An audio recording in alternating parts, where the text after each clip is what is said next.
Let's take a look at iMovie. iMovie is available on Studio Macs, but if you have a Mac, iMovie probably came already installed. iMovie is available as an app for iPhones and iPads too. This walkthrough goes through the desktop version of iMovie for Mac. When you open iMovie, click Create New to start a new project. In the dialog box that opens, select Movie. This will take you to the iMovie interface.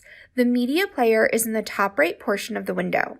The iMovie library is on the top left, and this is where you will import your clips.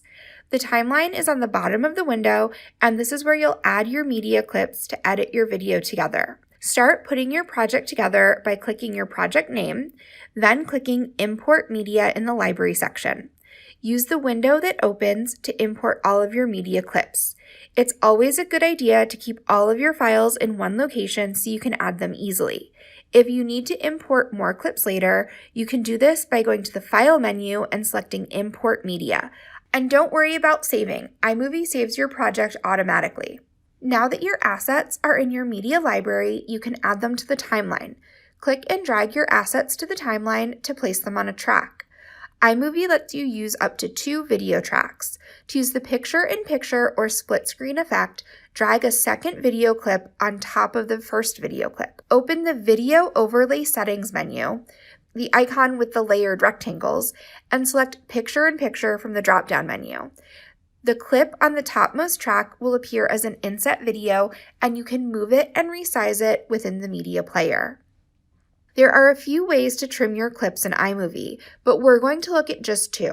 If you just need to cut a little bit off the beginning or end of your clip, select it and drag the beginning or end of the clip towards the center. This will shorten your clip.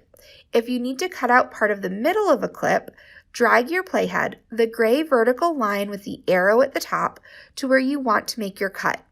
Right-click on the clip and choose Split Clip from the menu. Then move your playhead to where you want the cut to end or the next part of the clip to begin, and repeat the splitting process. Next, select the piece you don't want in your video and delete it by pressing the Delete key.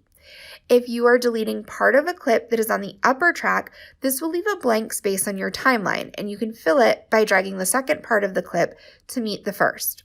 If you are deleting part of a clip on the lower video track, iMovie will automatically drag the rest of the video down the timeline, leaving no blank space. Now let's add a title to the video. You can find pre-designed titles by clicking Titles above the media library. Run your mouse along the title to preview it in the media player. When you find a title that you like, simply drag it to your timeline. Double-click the title to open the text box, or click the text icon, a capital T, above the media player. You can edit your text as well as change the font, size, and color of your text. You can use different types of titles throughout your video to serve different functions. Lower third styles, which have 1 or 2 lines of text near the bottom of the video, are great for citing sources during your video.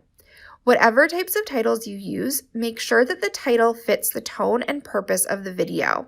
Some animated title sequences may not be appropriate for all types of videos. Now let's add some audio. You can record a voiceover in iMovie by clicking the microphone icon below the media player. This will open a small recording interface. Make sure you have a microphone connected to your computer. There is one that's built into your webcam. And when you're ready to record, click the red button in the middle. Keep an eye on the green dots next to the record button. If they turn red, you're talking too loud, and your audio will be distorted. When you're finished, click the stop button. Your voiceover will be added to your timeline wherever your playhead is, but you can always move it. Click the microphone icon again to go back to the regular interface. If you're using a studio computer remotely to edit in iMovie, you may not be able to record your voiceover this way. Instead, you can use an audio recorder from the studio or even your phone and add the voiceover to your timeline the same way you did with your video file. If you're adding a voiceover to your video, make sure that your video clips are muted. Mute your clips by selecting the clip, then opening the Modify menu and choose Mute Audio. As a final touch, let's add some transitions to the video. Adding transitions gives your video a professional look so that your media clips don't appear out of nowhere or jump from clip to clip. Add transitions in iMovie using the Transitions menu. There are lots of options, so play around. When you find a transition style you like, drag it onto your timeline between the clips. Just like with the titles, make sure to choose something appropriate for your video. If your video is on a serious topic, some of the transitions might not fit the tone properly. If you're using a video overlay and want to add a transition, you'll need to go back to the video overlay settings menu and adjust the transition there. While you're editing your project, play around with some of the other options. There's a lot you can do with iMovie. When you're finished editing, click the share icon in the top right corner. Choose File to save your project as a playable video. Now you can adjust your sharing settings in the window that opens up. Make sure to give your video a name that will tell you and your professor what it is. Make sure that the format is video and audio with 1080p resolution and high quality. This is good for posting on YouTube. When you're done, click Next. Choose where you want to save your video. The desktop is a good option if you're using a studio computer, and click Save. It's important to leave yourself time to export. Video rendering takes the time it takes, and if you're trying to export 5 minutes before your project is due, it's going to take 10 minutes to render. You need to export and render your video because you can't just share an iMovie project. Once it's exported, you can email it to yourself or save it in Google Drive or Canvas.